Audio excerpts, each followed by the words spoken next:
بسم اللہ الرحمن الرحیم۔ اما الاستجرار بمبلغ مقدم، بے استجرار کی انہوں نے دو صورتیں ذکر کی تھی۔ پہلی صورت یہ کہ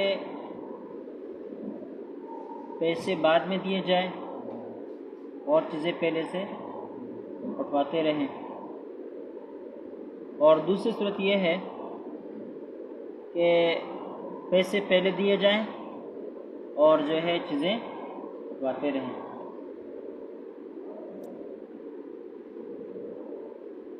یہاں اس دوسری صورت کو ذکر کر رہے ہیں، اما الاستجرار بمبلغ مقدم، کہ بے استجرار پیشگی رقم کی ادائیگی کے ساتھ، پیشگی رقم کی ادائیگی کے ساتھ۔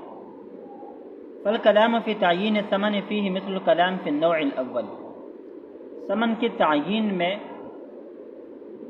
یہاں پر گفتگو بالکل وہی ہوگی جو نوع اول میں ثمن کے تعیین کے اندر ہوئی، کہ بھئی پہلے سے یہ طے کر دیا جائے کہ بازاری قیمت پر ہمارے درمیان جو ہے خرید و فروخت ہوگی، اور پھر جو ہے وہی بات کہ بازار کی وہ قیمت متعین ہو یا متعین نہ ہو، اسی طرح اس کے درمیان تفاوت ہو، تفاوت بھی زیادہ ہو جس کو تفاوت فاحش کہا جائے، یا جو ہے اٹھاتے وقت لیتے وقت ثمن کا تعین کیا جائے کہ یہ چیز اتنی پر ہے اتنی پر ہے۔ بات سمجھ میں نہیں ہے، یعنی بائع ہر چیز کی قیمت بیان کرے۔ بہرحال جتنی بھی صورتیں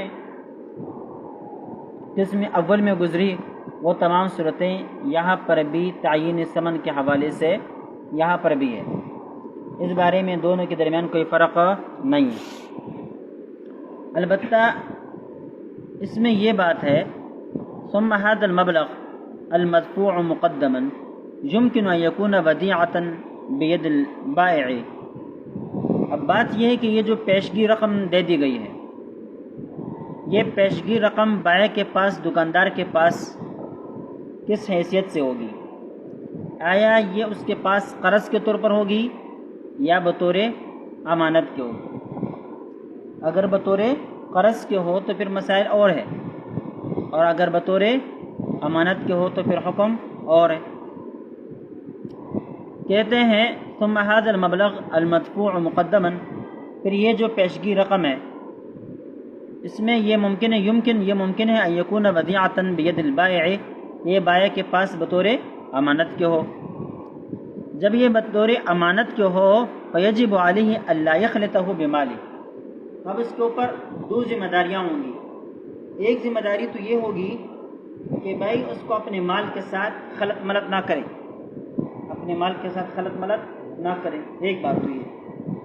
دوسری بات یہ ہوگی ولا ان ينفقه في مصارفه، اپنے مصارف میں اس کو خرچ نہ کرے، اپنے کاموں میں اس کو خرچ نہ کرے، الا بقدر ما وجب له من الثمن عند كل تسلیم، البتہ صرف اتنے حصے کے بقدر جو اس کا مشتری کے اوپر چیزوں کی خریداری کی صورت میں یا چیزوں کو اس کے سپرد کر دینے کی صورت میں اس کے لیے مشتری کے اوپر واجب ہو گیا ہے، اتنے بقدر وہ پیسوں کے اندر تصرف بھی کر سکتا ہے اور اپنے پیسوں کے ساتھ ملا بھی سکتا ہے۔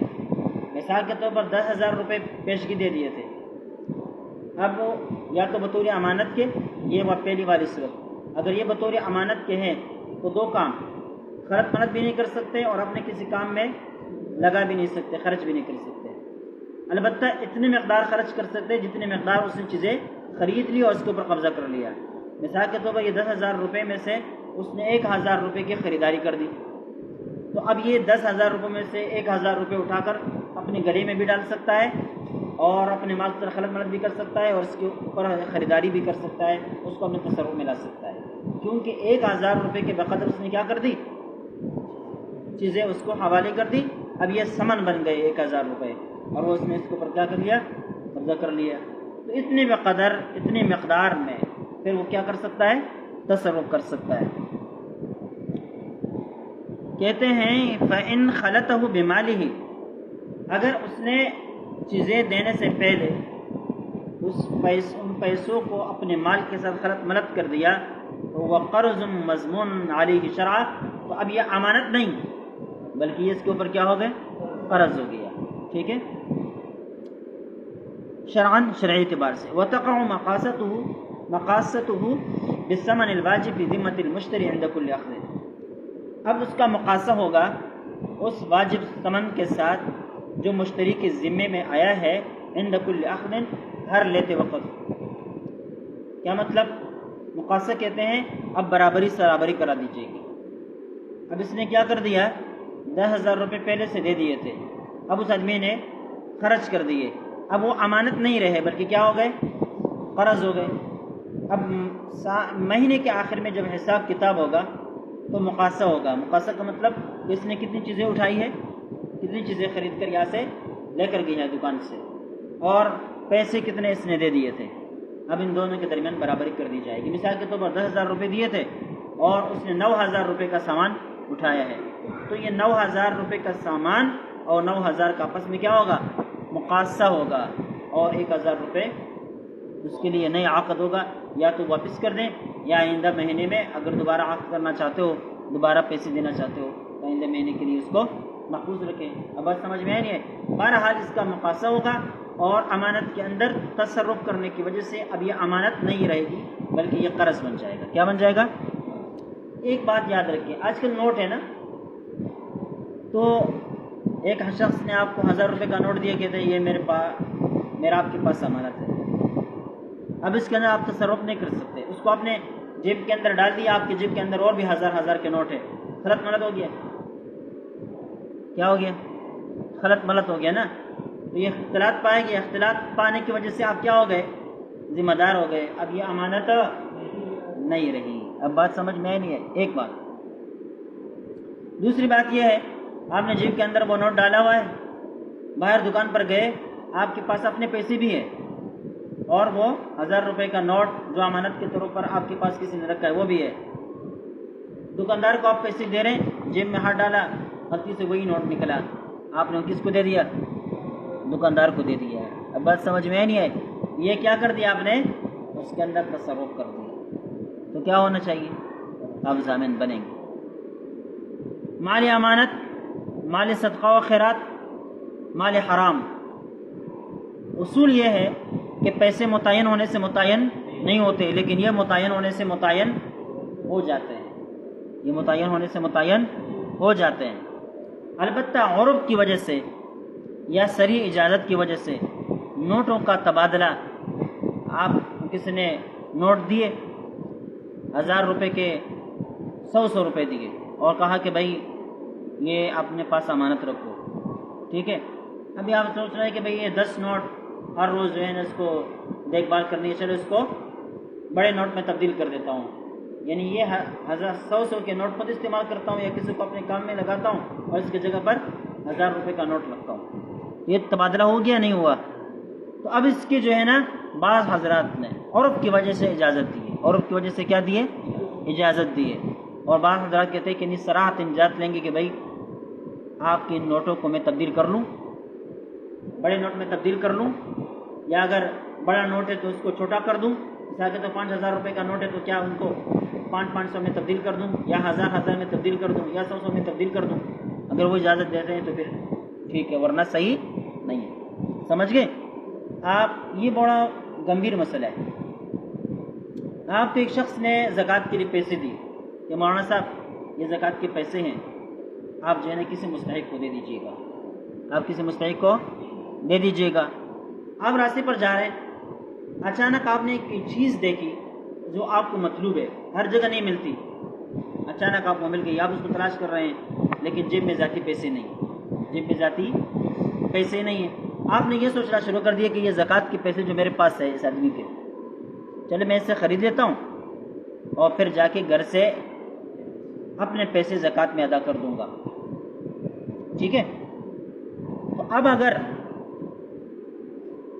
لیتے وقت یہ نیت آپ کی ہے اور آپ کے پاس ذاتی رقم ہے، موجود بھی ہے، تو پھر تو آپ یہ کام کر سکتے ہیں۔ لیکن اگر آپ کے پاس ذاتی رقم موجود نہیں ہے اور ابھی آپ کہتے ہیں کہ چلو کل مجھے تنخواہ ملنے والی ہے، یا کل دیہڑی ملنے والی ہے، یا شام کو مجھے فلاں جگہ سے پیسے ملنے والے ہیں، ابھی میں یہ خرچ کروں گا اور پھر جو پیسے مجھے ملیں گے یہ اس آدمی کی طرف سے زکوٰۃ کے طور پر ادا کروں گا، تو زکوٰۃ نہیں ہوگی، زکوٰۃ نہیں ہوگی۔ اب بات سمجھ میں آئی نہیں آئی؟ اب اس آدمی سے باقاعدہ پوچھنا پڑے گا کہ بھئی آپ کے پیسے میں نے خرچ کیے تھے، اب بتائیں میں اپنے پیسے آپ کو دے رہا ہوں آپ کی زکوٰۃ میں، آپ کی اجازت ہے کہ نہیں؟ اگر وہ اجازت دیتے ہیں تو ٹھیک ہے، ورنہ اس آدمی کی زکوٰۃ نہیں ہوگی اور اس کے ذمہ دار آپ بنیں۔ اس نے تو آپ کے اوپر اعتبار کر کے آپ کو پیسے دے دیے، لیکن آپ نے کیا کر دیا؟ خیانت کر دی۔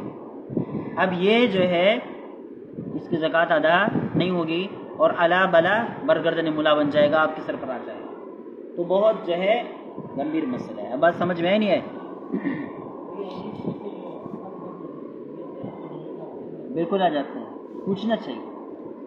آپ کے اوپر قرض بن جائیں گے، پھر کیا بن جائیں گے؟ بھئی دیکھیں یہ تو خیر ٹھیک ہے، ہو سکتا ہے وہ تسامح چشم پوشی سے کام لے لیا جائے، لیکن احتیاط یہی ہے کہ خلط ملط نہیں ہونا چاہیے۔ بات سمجھ میں نہیں؟ بالکل خلط ملط نہیں ہونا چاہیے۔ خلط ملط کرنا ہے تو ان سے پوچھ لینا، ان سے کہہ دینا کہ بطور قرض کے میرے پاس ہے، امانت نہیں ہے، تو آپ یہ پھر اس کو خرچ کرنا بھی جائز ہوگا اور جو ہے نا اس کا خلط ملط کرنا بھی جائز ہوگا۔ ہاں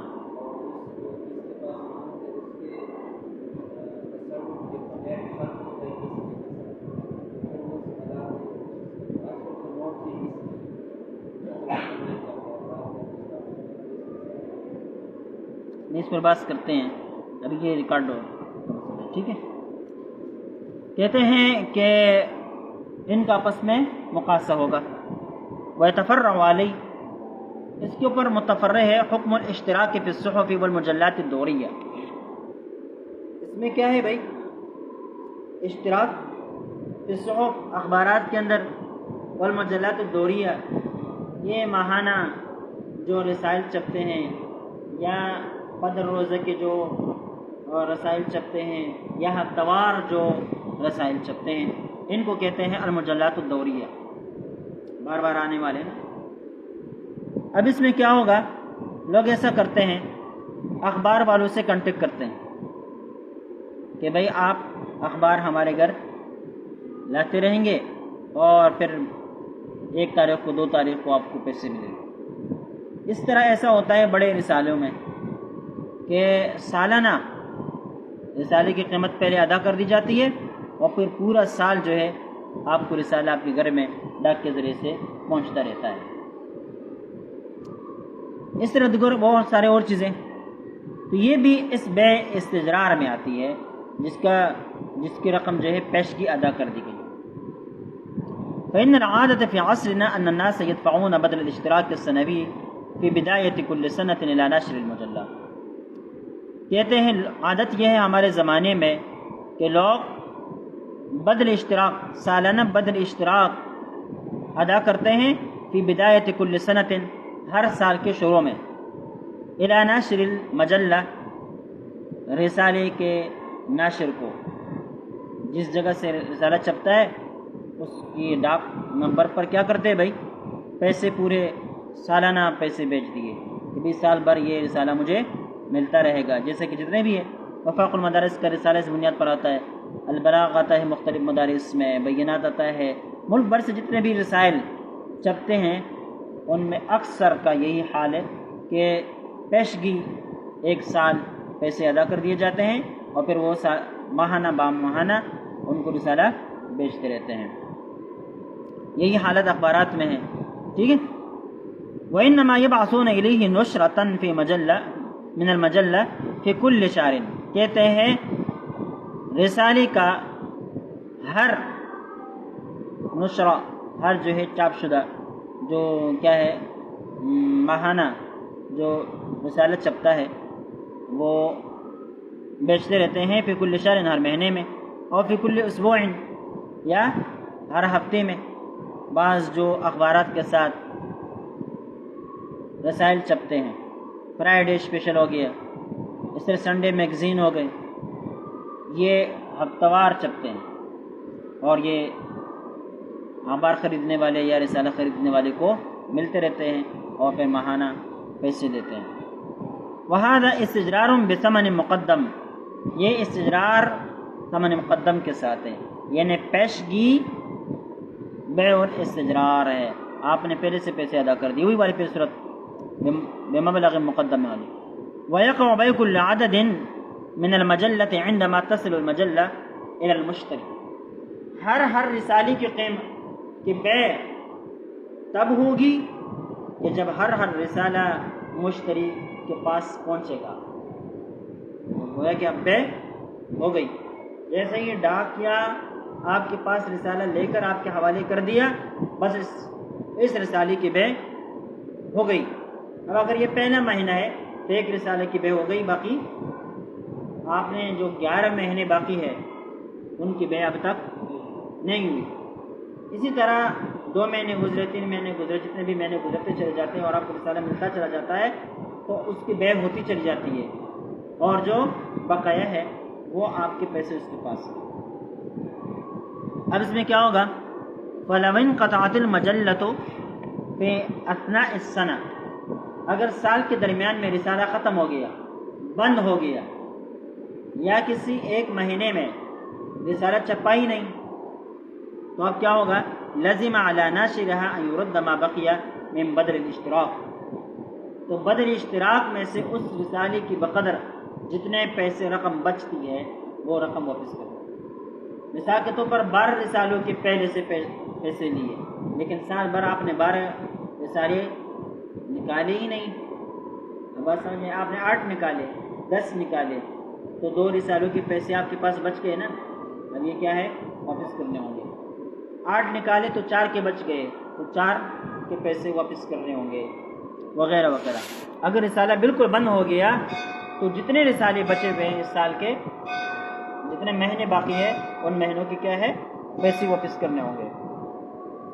وجرت العادة بأن الثمن المدفوع مقدما قد يكون اقل من قیمتی السوقیہ،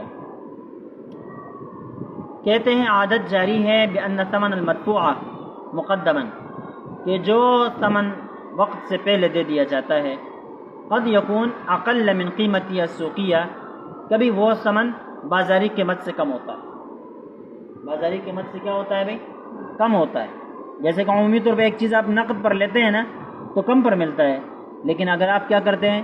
قسطوں پر لیتے ہیں تو پھر مہنگا ملتا ہے۔ یہی حالت کبھی ایسے ہوتی ہے کہ آپ وقت سے پہلے پیسے دیں گے تو آپ کے لیے سستی چیز میں وہ چیز آپ کو سستی ملے گی، اور اگر ایک ایک چیز لیں گے اور اس کے پیسے دیتے رہیں گے تو پھر کیا ہے؟ مہنگی ملے گی۔ تو یہی بات بتا رہے کہ یہ عادت ہے۔ وفي هذه الحالة، اس حالت میں لو امکن جعله سلما بشروطه صار سلما، اب جو پیشگی پیسے دیے ہوئے ہیں اور بعد میں مبیع لے گا اور ثمن کے اندر کمی بھی ہو گئی ہے کافی، اب دیکھنا یہ کہ اس کو بیع السلم کے نیچے داخل کر سکتے ہیں یا نہیں کر سکتے ہیں۔ یعنی کوئی ایسی صورت بن سکتی ہے کہ آپ اس کو بیع السلم قرار دے دیں، مثال کے طور پر بیع السلم کے جو تمام شرائط ہے، جتنے شرائط ہے وہ شرائط تمام کے تمام اس میں پائے جاتے ہو تو پھر ٹھیک ہے، اس کو بیع السلم قرار دے کر بیع صحیح ہو جائے گی۔ لیکن اگر وہ شرائط نہ پائے جاتے ہو تو پھر تو بیع السلم نہیں ہو سکتا نا، پھر کیا ہوگا؟ آگے بات آ رہی ہے۔ وَإِن لَمْ تَتَوَفَّرْ فِيهِ شُرُوطُ السَّلَمِ، اگر اس کے اندر بیع السلم کی شرائط پوری طرح نہیں پائی جاتی، فَرُبَّمَا يَرِدُ عَلَيْهِ أَنَّ ثَمَنَ الْمَبِيعِ إِنَّمَا انْتَقَصَ مِنْ أَجْلِ تَعْجِيلِهِ، تو پھر اس پر وارد کبھی یہ ہوتا ہے اور یہ کہا جاتا ہے کہ یہ جو مبیع کے ثمن ہے، انما انتقص، اس کے اندر جو کمی ہوئی ہے، من اجل تعجیلہ، کمی کی وجہ یہ ہے کہ یہ جلدی ادا کر دے گئے، بات سمجھے۔ اور عرف میں یہ ہے کہ آپ ایک چیز کی قیمت جلدی ادا کریں گے تو کم قیمت پر ملتی ہے، اور اگر کیا ہے بھئی تاخیر کریں گے تو مہنگی قیمت پر ملتی ہے۔ اب بات سمجھ میں نہیں؟ تو یہاں جو مثال کے طور پر ایک رسالہ ماہانہ ایک رسالہ آتا ہے 50 روپے کا، تو 50 کو 12 میں ضرب دیں گے کتنا بنے گا؟ 600 بنے گے۔ لیکن رسالے کے اوپر لکھا ہوا ہوتا ہے سالانہ 500 روپے، سالانہ یک بارگی اگر آپ وہ دیں گے نا سالانہ وقت سے پہلے تو آپ کو 500 ادا کرنے پڑتے، گویا کہ 100 روپے آپ کو بچت ہے۔ یہ 100 روپے جو کم ہو گئے یہ کس وجہ سے کم ہو گئے؟ کہتے ہیں من اجل تعجیلہ، جلدی ادا کرنے کی وجہ سے، کما بھی اشتراک المجلات الدوریہ، جیسے کہ ان ماہانہ مجلات رسائل اور وغیرہ چیزوں کے اندر ہوتا ہے۔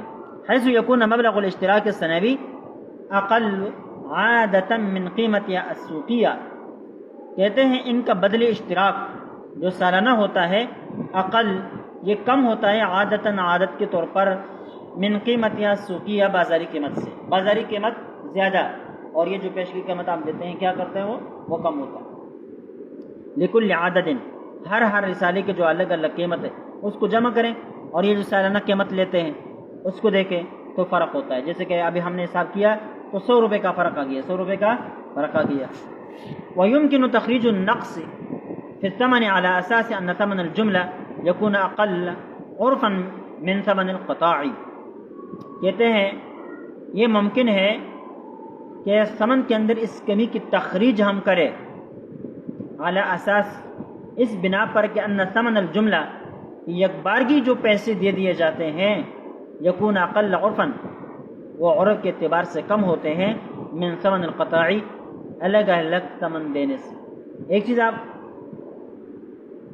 آسان سے چیز کو دیکھیں، آپ جائیں مارکیٹ میں چالیا لے لیں، ایک چالیا کی ایک تیلی آپ کو 5 روپے کی ملے گی، لیکن اگر پورا ڈبہ لیں گے، بات سمجھ میں نہیں ہے، تو ایک تیلی آپ کو 4 روپے کی پڑتی ہے۔ اب بات سمجھ میں نہیں ہے تو آپ دیکھیں فرق ہو گیا نا، یک بارگی لینا اس کی وجہ سے فرق پڑ جاتا ہے۔ تو یہی چونکہ عرف ہے، اس عرف کی بنا پر یہاں پر بھی یہی معاملہ چلتا ہے۔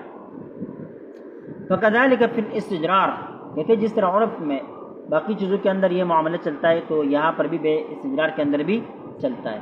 وَإِنَّمَا يُقَدِّمُ الْمُشْتَرِي الْمَبْلَغَ، کہتے ہیں مشتری جو یہ رقم پیشگی ادا کرتا ہے، لِأَنَّهُ يُرِيدُ شِرَاءَ مَجْمُوعَةٍ مِنَ الْأَشْيَاءِ، وہ اشیاء کا ایک مجموعہ خریدنا چاہتا ہے۔ فَكَسَارَ كَأَنَّهُ اشْتَرَى جُمْلَةً، تو گویا ایسا ہوا کہ اس نے یک بارگی خریدا، گویا کہ اس نے یک بارگی خریدا۔ فَانْتَقَصَ الثَّمَنُ مِنْ أَجْلِ ذَلِكَ، اور یک بارگی خریدنے کی وجہ سے ثمن کے اندر کمی ہو گئی۔ لا لِأَنَّهُ قَدَّمَ قَرْضًا، کہتے ہیں یہ اس وجہ سے پیشگی رقم نہیں دیتا کہ یہ بطور قرض کیوں، پیشگی رقم وہ اس لیے نہیں دیتا کہ یہ بطور قرض کے ہو، عَلَى أَنَّ هَذَا الْمَبْلَغَ دُفْعَةٌ تحت الحساب، بلکہ یہ مبلغ جو ہے، یہ جو پیسے رقم جو ہے یہ تحت الحساب ہوں گے، یک بارگی دیے گئے پیسے تحت الحساب ہوں گے۔ تحت الحساب کا مطلب اس کے بعد میں پھر حساب کتاب ہوگا اور جو سامان آپ نے لے لیا ہے اس کے حساب سے کٹیں گے اور جو بچ گئے وہ بچیں گے، اس کو رقم تحت الحساب کہتے ہیں، ٹھیک ہے۔ وَإِنَّهُ وَلَوْ كَانَ قَرْضًا فِي الْإِصْطِلَاحِ الْفِقْهِيِّ، اگرچہ یہ فقہی اصطلاح میں قرض ہے، لیکن فَإِنَّ الْمَقْصُودَ فِي الْإِسْتِجْرَارِ لَيْسَ إِقْرَاضًا، لیکن بے استجرار میں اس سے مقصد قرض دینا نہیں ہوتا۔ وَإِنَّمَا مقصود المشتری تفریغ ذمتی، مشتری کا مقصد یہ ہوتا ہے کہ وہ اپنے ذمہ کو فارغ کر دیں، بھائی ایک مہینہ بعد پیسے دینے ہیں ابھی سے دے دو یار، بات سمجھ میں نہیں ہے۔ لأن لا يحتاج إلى نقد ثمن كل مرہ، تاکہ ہر بار خریداری کے وقت اس کو پیسے دینے کی ضرورت نہ پڑے اور اس کے لیے محتاج نہ ہو، اس لیے وہ اپنے ذمہ کو فارغ کرتا ہے، وقت سے پہلے پیسے کی ادائیگی کرتا ہے۔ لہذا یہ قرض نہیں ہے، تفریغ ذمہ ہے، تفریغ ذمہ ہے۔ اب بات سمجھ میں نہیں ہے۔ یہ البیع عن طریق الاجہزہ التلقائیہ، اس کو پڑھتے ہیں، بہت اہم ہے اور اس کے ساتھ اس کا تعلق ہے، کل نئے بات شروع ہوتا ہے، ٹھیک ہے۔ اتنا تو نہیں ہاں بھائی، کتاب بہت زیادہ لمبی ہے، ختم نہیں ہوگی، ایسا نہ ہو کہ یہاں آپ جو ہے نا کہیں کہ کم پڑھے، پھر آئندہ آپ اتنے اچھے اچھے مباحث سے آپ محروم رہ جائیں گے. ہاں